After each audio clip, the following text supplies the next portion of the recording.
자, 오늘부터 2주 동안 출애굽기 말씀 생각합니다. 출애굽이란 말은 말 그대로 애굽에서 탈출한다. 그런 말입니다. 지난주 우리 그 야곱의 축복 기도에서 담장을 넘는 가지, 이게 누구를 가리킨다 그랬죠? 요셉을 가리킨다고 했습니다. 자, 이 요셉 때문에 그 가족들 70명이 전부 흉년을 피해서 애굽의 노른자 땅인 고센 땅으로 와서 살게 됩니다. 거기서 이제 400년간 살게 되는데 400년 후에 어떤 상황이 됐느냐? 지금 이스라엘이 70명으로 시작한 이스라엘이 무려 200만 명, 약 200만 명의 인구로 불어났습니다. 그리고 이제 이 큰 많은 인구를 이룬 이스라엘을 보면서 애굽에서는 애굽의 바로 왕이 이스라엘을 볼 때 두려운 마음을 가지게 됐습니다. 저러다가 우리나라보다 더 강성해지는 것이 아닌가. 그래서 그때부터 이스라엘을 막 학대하기 시작을 합니다. 남자아이를 못 낳도록 하고 그리고 낳으면 다 강물에 띄워서 죽이도록 던져서 죽이도록 그렇게 했죠. 어쨌든 이제 이런 상황에서 이스라엘이 하나님 앞에 절규하게 되고 하나님은 이스라엘을 구원하시게 됩니다. 이제 애굽에서 200만 명으로 키웠으니까 이 나라를 그대로 옮겨서 가나안 땅으로 옮겨가서 거기서 하나님이 원하시는 신정국가를 만들어야 되겠다. 하나님이 그런 계획을 가지고 계십니다. 드디어 그때가 온 겁니다. 그래서 하나님께서 모세라는 사람을 세워서 이제 내 백성을 데리고 가나안 땅으로 가라. 그렇게 바로 앞에 세우게 됩니다. 근데 이제 이 탈출의 과정이 만만치가 않습니다. 바로 입장에서는 이 이스라엘 군대를 보낼 수가 없었습니다. 왜냐하면 그동안 아주 값싼 노동력으로 열심히 이들을 잘 이용했기 때문에 이 엄청난 어마어마한 노동력을 그냥 보낸다는 것은 있을 수가 없는 일입니다. 그래서 바로는 끝까지 못 보낸다고 말하죠. 자, 이 과정에서 하나님 앞에 10가지 재앙을 받게 됐죠. 그 많은 10가지 재앙 중에서 9가지 재앙이 진행되는 동안 바로 왕은 끝까지 버텼습니다. 절대로 이 사람들을 보낼 수 없다. 그래서 하나님께서 마침내 10번째 재앙을 가지고 마지막 승부수를 띄우게 됩니다. 그게 바로 장자 재앙입니다. 장자 재앙이라는 것은 하나님께서 죽음의 사자들을 집집마다 다 보내시는데 지나가는 곳마다 전부 그 집안의 장자, 첫 번째 태어난 아들, 짐승까지 다 포함해서 장자들이 다 죽게 되는 재앙입니다. 다만 예외가 하나 있는데 이 죽음의 사자가 지나갈 때에 그 집에 문설주와 임방에 어린 양의 피를 바르게 되면 그 피를 보고 죽음의 사자가 그냥 넘어간다는 겁니다. 그래서 그냥 넘어간다 해서 그것을 유월절이라고 이제 그렇게 말합니다. 이스라엘 백성들은 다 이 말씀대로 했기 때문에 집안에 장자가 죽지 않았습니다. 그러나 애굽 사람들은 이 말을 믿지 않았기 때문에 전부 집집마다 장자들이 다 죽게 되었죠. 애굽 전역에 줄초상이 났던 겁니다. 그리고 바로의 사랑하는 아들도 죽게 되죠. 이제 이 마지막 재앙 앞에서 바로 왕이 두 손 들고 항복하지 않을 수가 없었습니다. 그래서 항복하고 그제서야 이스라엘을 내보내게 되지요. 자, 이렇게 해서 이제 이스라엘 백성들은 바로 왕의 허락하에서 민족적으로 대이동을 실시하게 됩니다. 이 탈출한 날을 기념한 것이 바로 유월절인데요. 우리나라로 말하자면 광복절하고 비슷한 거죠. 자, 그런데 이 첫 번째 유월절에 이스라엘이 애굽을 탈출할 때 그냥 되는 대로 막 나간 것이 아닙니다. 하나님이 말씀하신 정해준 규례가 있었습니다. 이 규례를 따라서 움직여라. 그렇게 말씀했는데요. 이것이 바로 유월절 규례입니다. 유월절 규례는 여러 가지가 있지만 그중에서 먹는 음식과 관련해서 하나님이 주신 규례가 있습니다. 이제 오늘은 우리가 그걸 좀 생각하려고 합니다. 그리고 이 규례가 지금 현재 우리 성도들의 삶과는 어떤 관계가 있는가, 이제 그 의미를 우리가 좀 생각해 보려고 합니다. 자, 첫 번째로 어린 양을 먹고 그 피를 문설주에 바르라는 것입니다. 한번 따라 합시다. 어린 양을 먹고 그 피를 문설주에 바르라. 예, 이게 오늘 5절부터 보면요. 그 유월절에 먹을 양은 흠없고 1년 된 수컷으로 하라고 하는데요. 이 고기를 먹을 때, 이 양고기를 먹을 때 그냥 마음대로 먹는 것이 아니라 먹는 절차와 방법이 제시되어 있습니다. 우리 7절과 8절 말씀, 7절과 8절 말씀 같이 읽겠습니다. 그 피를 양을 먹을 집 좌우 문설주와 임방에 바르고 그 밤에 그 고기를 불에 구워 무교봉과 쓴 나물과 아울러 먹되. 예. 6월절에서 가장 중요한 것은요, 어린 양입니다. 이걸 기억하셔야 됩니다. 6월절에서 제일 중요한 것이 뭐라고요? 예, 어린 양입니다. 이 어린 양은 누구를 가리키냐 하면, 예, 누구를 가리킵니까? 예, 예수님을 가리킵니다. 그래서 어린 양을 잡아서 이제 피를 흘리죠. 그 흘린 피를 문지방과 문설주에 바르게 됩니다. 그러면 죽음의 사자가 그것을 넘어가는데, 이것이 의미하는 것은 예수님의 피가, 이 예수님의 피가 우리를 멸망해서 구원해 주신다는 그런 의미를 가지고 있습니다. 지금도 우리는 우리 죄 때문에 죽는 것이 마땅합니다.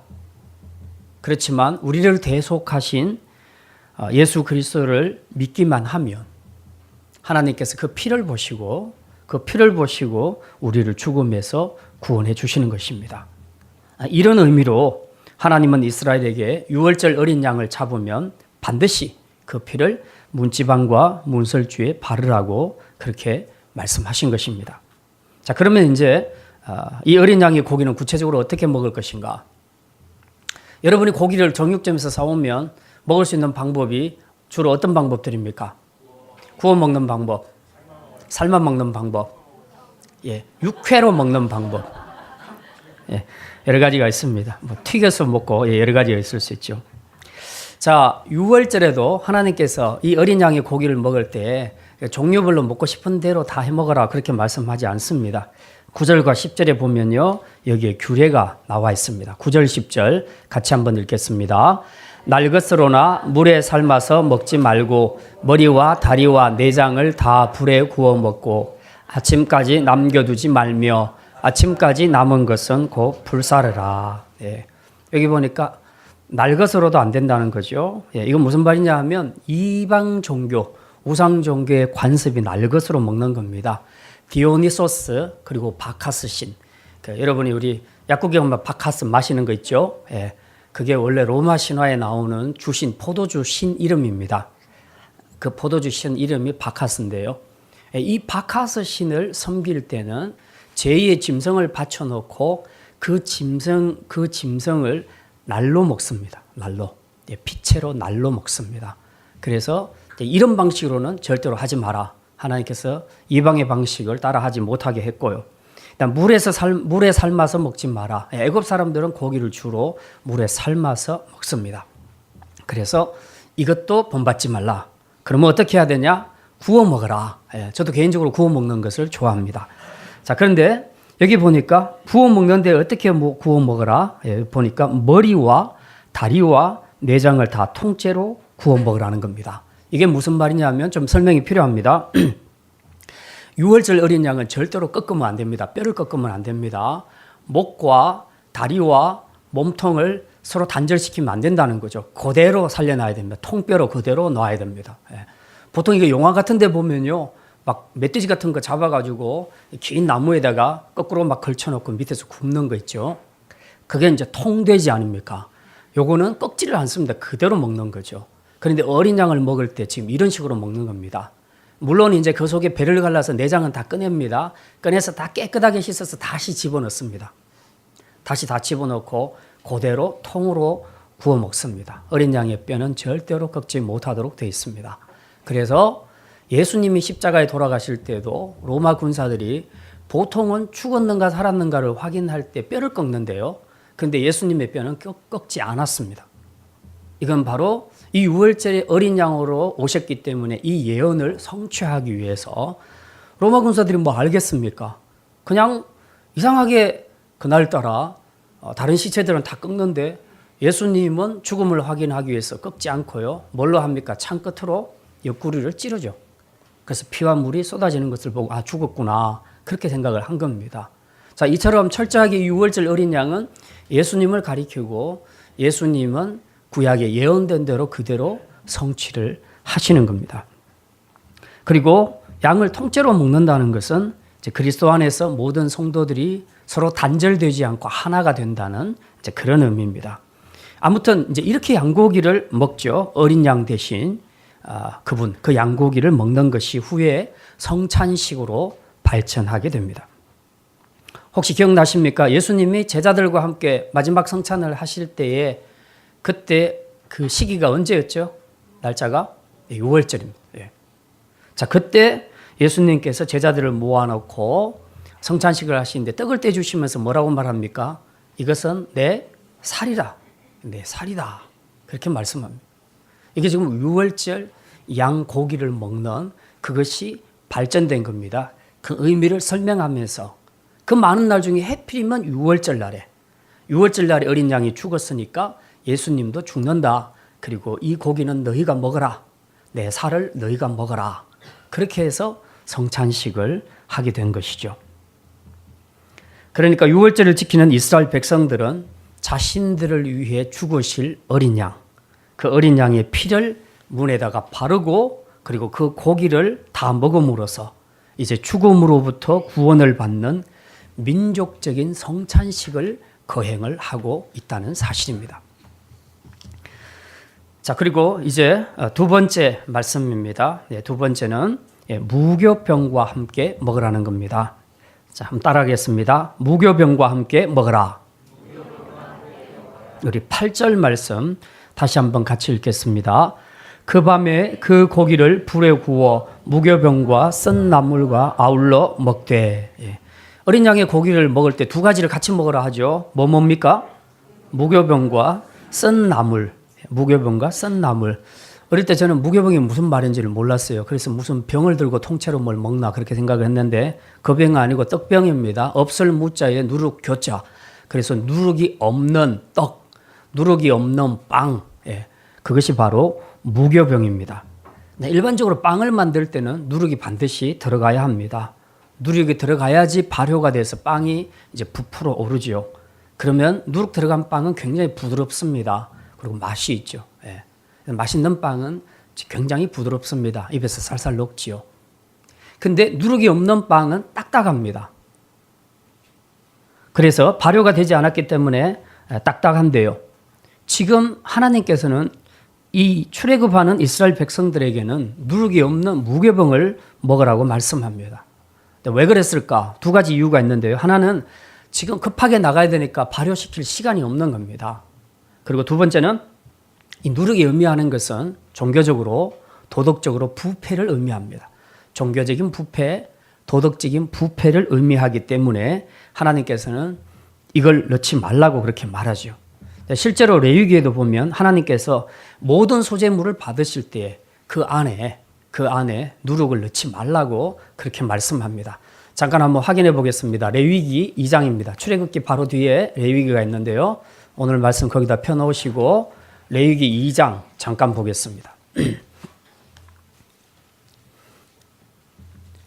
제 성경 147쪽입니다. 레위기 2장 11절 말씀. 2장 11절 말씀 같이 읽겠습니다. 너희가 여호와께 드리는 모든 소제물에는 누룩을 넣지 말지니 너희는 누룩이나 꿀을 여호와께 화제로 사르지 못할지니라. 여기 보니까 하나님께서는 모든 소제물에 어떤 누룩도 넣지 못하게 하셨습니다. 이제 이게 바로 누룩이 부패, 죄를 상징하기 때문에 그렇습니다. 그래서 6월절에도 누룩 없는 빵, 즉 무교병을 먹으라고 하신 것입니다.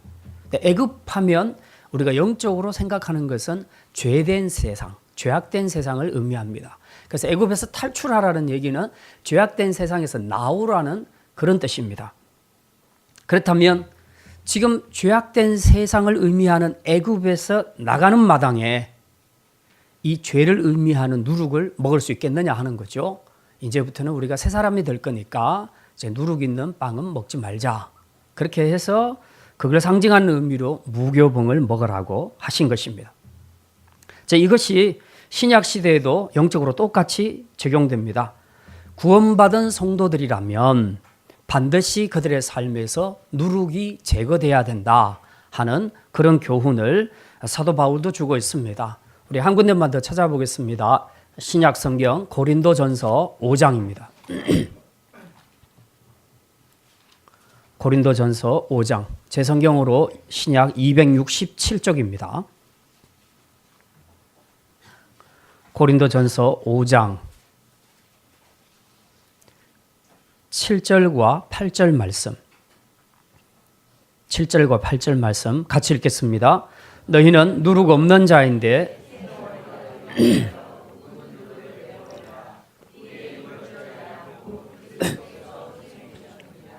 이러므로 우리가 명절을 지키되 물은 누룩 말고 악하고 악의에 찬 누룩으로도 말고 누룩이 없이 오직 순전함과 진실함의 떡으로 하자. 예. 지금 이 말씀을 사도 바울이 고린도 교회 교인들에게 주신 배경이 있습니다. 교회 안에 지금 간음죄들이 들어왔습니다.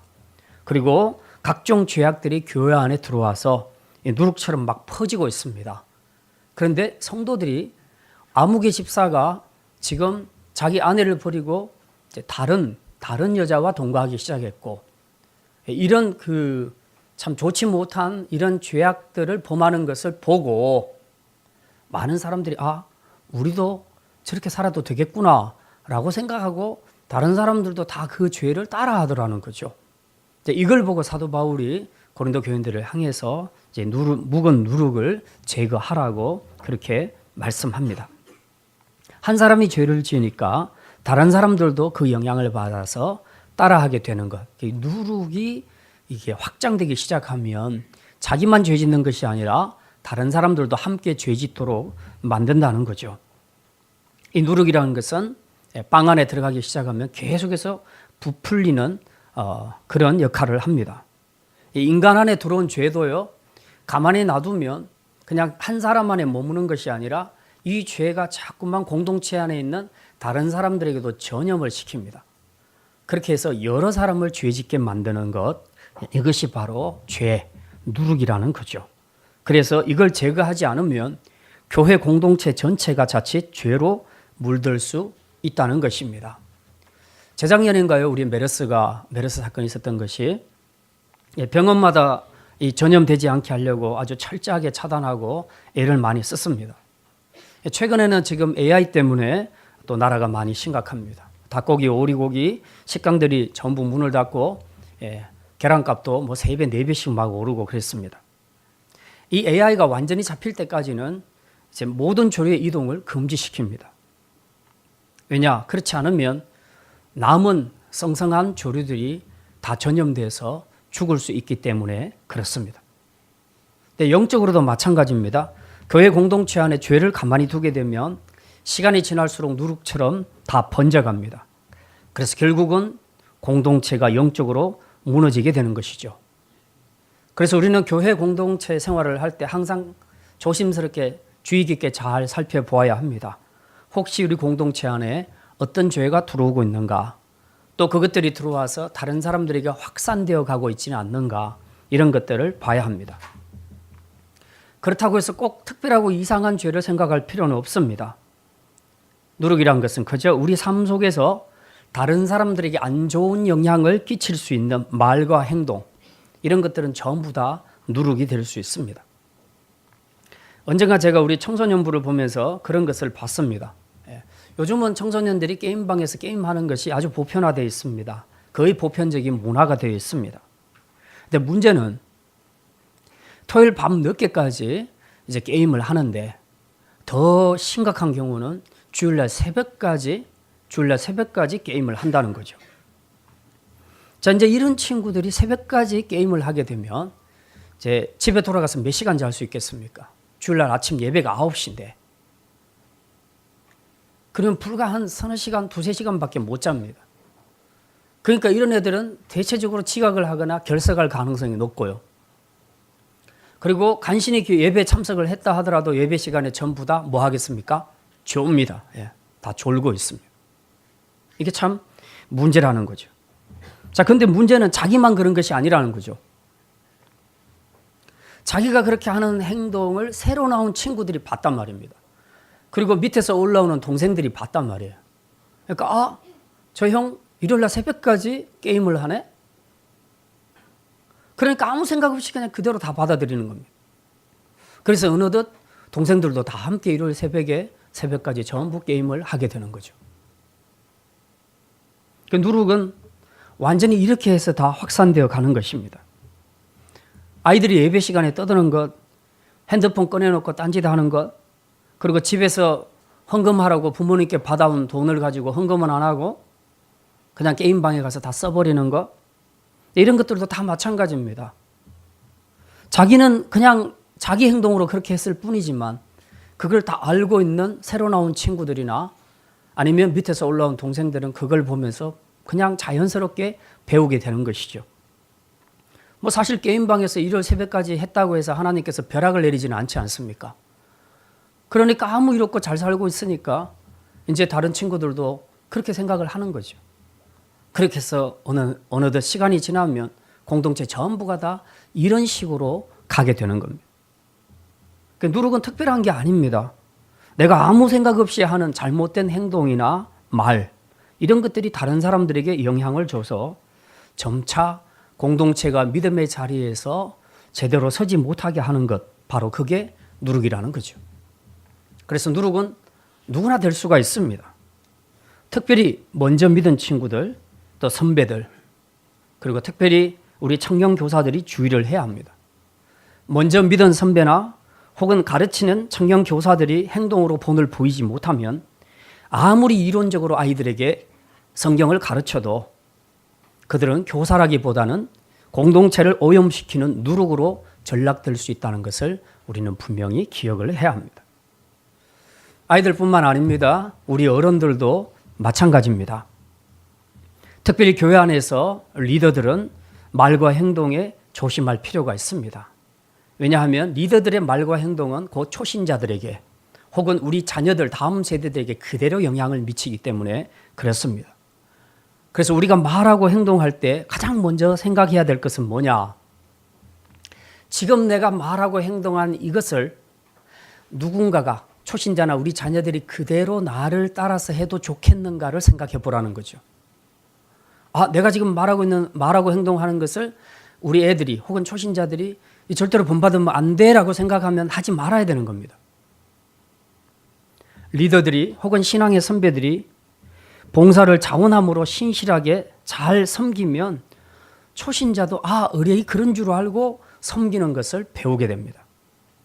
리더들이 예배를 소중하게 생각하고 기도를 소중하게 생각하고 잘 참석하면 초신자도 의뢰이 그런 줄 알고 그렇게 참석하려고 한다는 것입니다. 그러나 하지만 반대로 리더들이 이런 본이 되는 삶을 살지 못하게 되면 아무 생각 없는 초신자들, 뭘 모르는 초신자들도 그냥 그대로 자연스럽게 배우게 되는 거죠. 왜 우리 자녀 교육이 어렵다고 생각하십니까? 그거는 이론으로 가르치기 때문에 그렇습니다.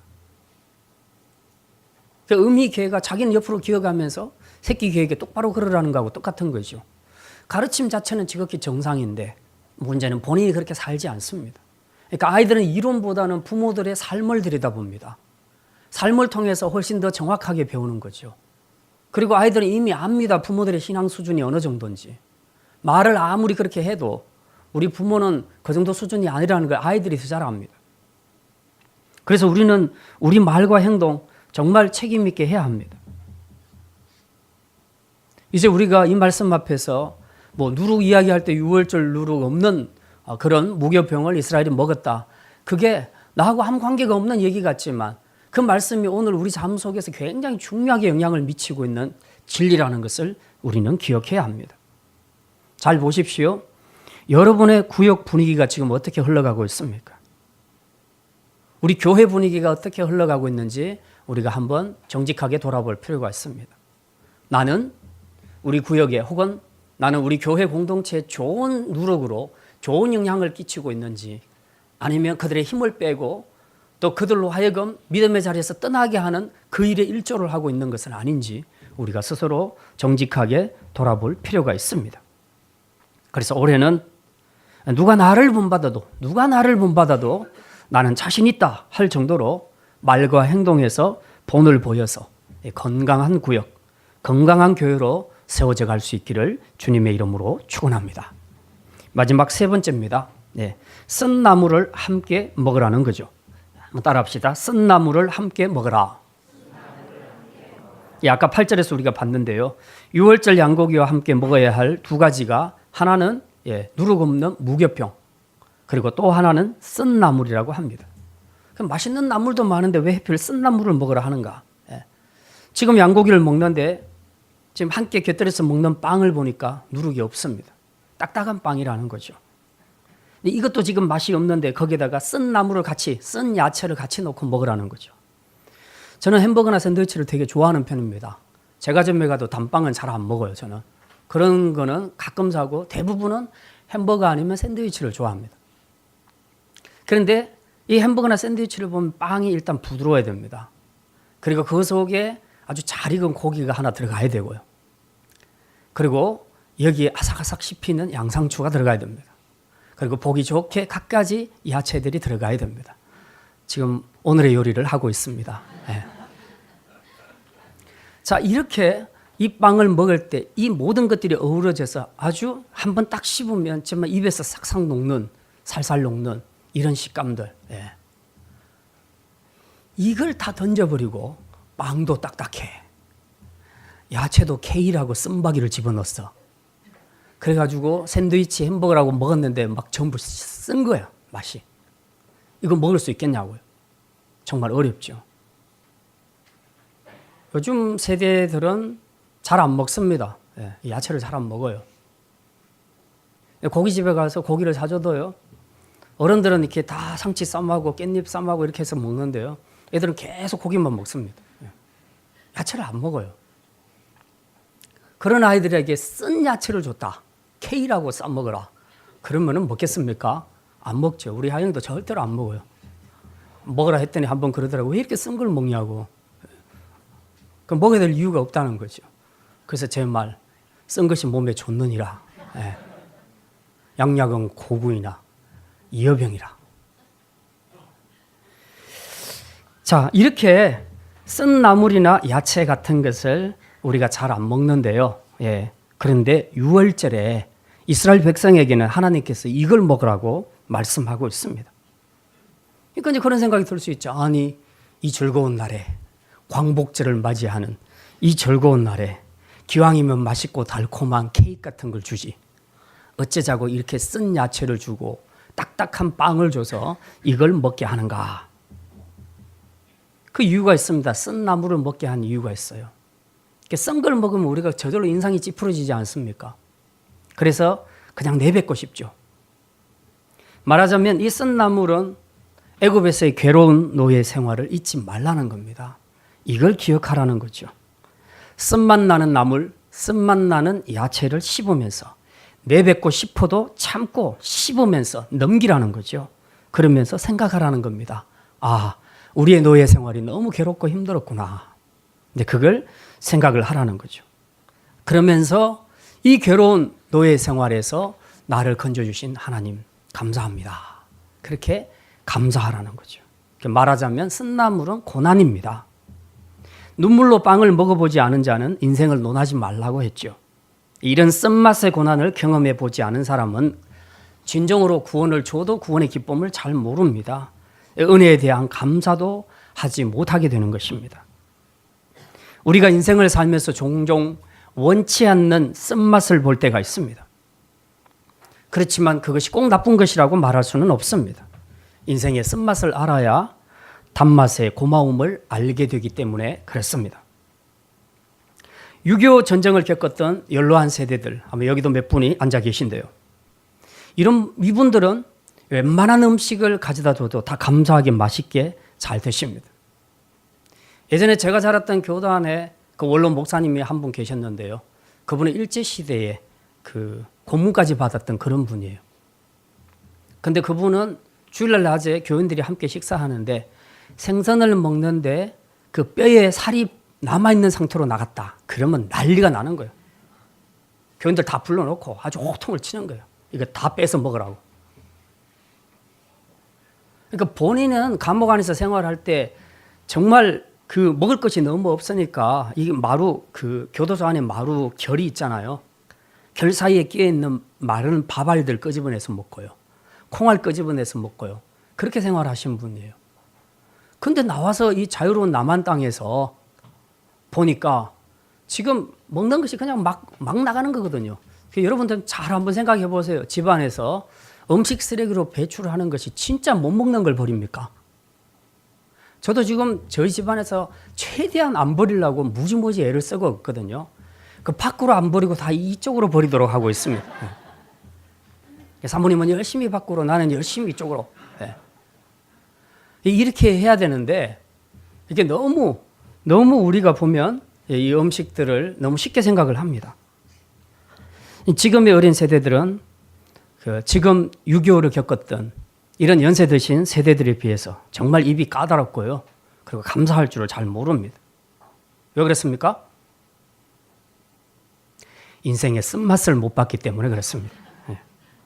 전쟁으로 인해서 헐벗고 굶주리고 물 한 잔 가지고 허기진 배를 달래고 빵 하나 얻기 위해서 별의별 고생 안 해본 것이 없이 살았던 그 전후 세대들, 소위 인생의 쓴맛을 경험한 어른 세대들은요, 어떤 역경이 찾아와도 씩씩하게 잘 이겨냅니다.